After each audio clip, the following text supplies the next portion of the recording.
وَكَذَلِكَ نُفَصِّلُ الْآيَاتِ وَلَعَلَّهُمْ يَرْجِعُونَ، اور اسی طریقے سے ہم اپنی آیات کو تفصیل سے بیان کر دیتے ہیں تاکہ وہ لوٹیں، شاید کہ وہ لوٹیں، سوچیں، غور کریں، رجوع کریں۔ اب ایک واقعہ آ رہا ہے ایک شخصیت کا، اور اس کی تمثیل کے پیرائے میں، ویسے تو یہ واقعہ ہے، یہ صرف کوئی تشبیہ نہیں ہے، لیکن یہ کہ اس کو تمثیلاً لائے ہیں۔ افراد اور اقوام کا کوئی معاملہ ایسا بھی ہوتا ہے کہ کسی قوم کو یا کسی فرد کو اللہ نے کوئی بہت اونچا مقام دیا ہو، بہت اس پر اکرام فرمایا ہو، بہت انعام کیا ہو، لیکن پھر یہ کہ وہ اپنی کسی ایک ہی خباثت کی وجہ سے اور کسی ایک بڑی غلطی جو ہے گراوٹ کی وجہ سے وہ اپنی تمام ان فضیلتوں سے محروم ہو جائے اور بالکل شیطان کا چیلا بن کر رہ جائے۔ وَاتْلُ عَلَيْهِمْ نَبَأَ الَّذِي آتَيْنَاهُ آيَاتِنَا، یہ بلعام بن باورہ، اس کی تفصیل جو ہے تورات میں ہے۔ یہ ایک اسرائیلی تھا، بہت نیک، عابد، زاہد، عالم، تورات کا بہت بڑا عالم، عابد اور زاہد، اور لوگ جو ہیں اس کی بہت عزت کرتے تھے، احترام کرتے تھے، اولیاء اللہ میں سے تھا۔ وَاتْلُ عَلَيْهِمْ نَبَأَ الَّذِي آتَيْنَاهُ آيَاتِنَا، نبأ ہے اس لیے یہ واقعہ ہے، یہ صرف مثال نہیں ہے۔ ان کو سنائیے خبر اس شخص کی جس کو ہم نے اپنی آیات عطا کی تھی۔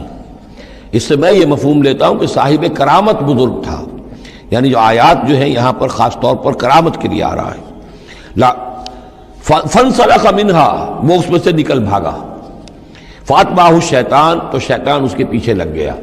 یہاں بھی ایک نکتہ بہت اہم ہے، پہلے انسان خود غلطی کرتا ہے، شیطان مجبور نہیں کر سکتا کسی کو غلطی پر۔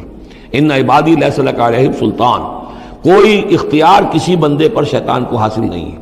غلطی خود کرے گا، اب شیطان جو ہے اس کا پیچھا کرے گا، اور اب اس کو، جس کو ہم کہتے ہیں ہمارے پنجاب میں یہ کہا جاتا ہے برے کو گھر تک پہنچا کے رہنا، کہ اب یہ کہ اسے کہیں راستے میں چھوڑے گا نہیں بلکہ آخری برائی کی آخری منزل تک پہنچائے گا۔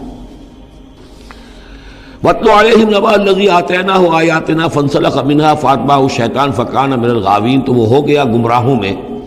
وَلَوْ شِئْنَا لَرَفَعْنَاهُ بِهَا، ہم چاہتے تو اسے ان آیات اور جو بھی اس کے پاس علم تھا اس کے ذریعے سے ہم اسے اور بلند کرتے، اور اونچا مقام دیتے۔ وَلَكِنَّهُ أَخْلَدَ إِلَى الْأَرْضِ، مگر وہ تو زمین کی طرف دھستا چلا گیا۔ یہ زمین کی طرف دھسنا کیا ہے؟ ایک ہمارا جسد ہے، یہ حیوانی جسد، یہ زمین سے آیا ہے۔ مِنْهَا خَلَقْنَاكُمْ، اور اس کے تقاضے ہیں۔ ایک وہ روح ہے جو عہد کر کے آئی ہے أَلَسْتُ بِرَبِّكُمْ، ان کے درمیان کشاکش ہے۔ روح چاہتی ہے اوپر اٹھنا، کل شیء یرجع الی اصلہ، ہر شے اپنی بنیاد اور اپنی جڑ کی طرف، اپنی منبع اور سرچشمے کی طرف لوٹنا چاہتی ہے، لہذا روح اوپر اٹھنا چاہتی ہے، وہ اوپر سے آئی ہے۔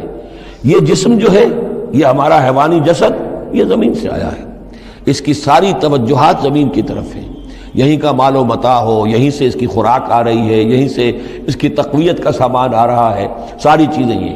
اب یہ جو کشاکش ہے، انسان کی روح وہ اللہ کی طرف جانا چاہتی ہے، اور یہ جسم جو ہے یہ دنیاوی لذتوں میں، عیش میں، دنیا کے اندر جو ہے حلال سے حرام سے جو بھی حاصل کیا جا سکے، بابر بعیش کوش کہ عالم دوبارہ نیست۔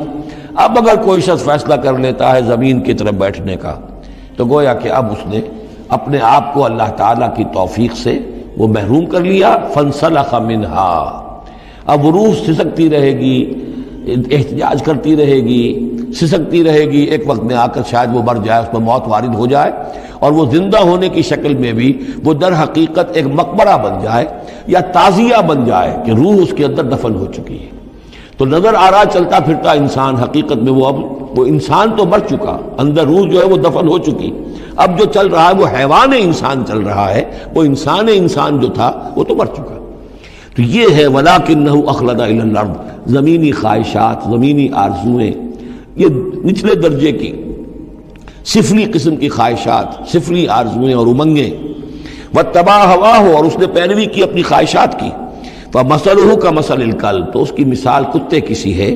إِن تَحْمِلْ عَلَيْهِ يَلْهَثْ أَوْ تَتْرُكْهُ يَلْهَثْ، وہ ہر وقت ہی ہانپتا رہتا ہے، کوئی اس کے اوپر بوجھ رکھیے تب بھی ہانپے گا، اور ویسے بھی وہ اس کی زبان باہر نکلی ہوتی ہے، ہانپتا رہتا ہے۔ اسی طرح کا معاملہ ہے کہ اللہ نے تو اس کو اپنی نعمتیں عطا کی، لیکن وہ بدبخت ان کی قدر کرنے کی بجائے اس کتے کے مانند ہانپنے لگا اور زمین ہی کی طرف، اور کتا آپ نے دیکھا ہوگا چلتا ہوا سونگھتا جاتا ہے زمین کو، ہر وقت سونگے گا زمین کو۔ ذالک مثل القوم الذین کذبوا بآیاتنا، یہی مثال ہے اس قوم کی بھی جنہوں نے ہماری آیات کو جھٹلایا۔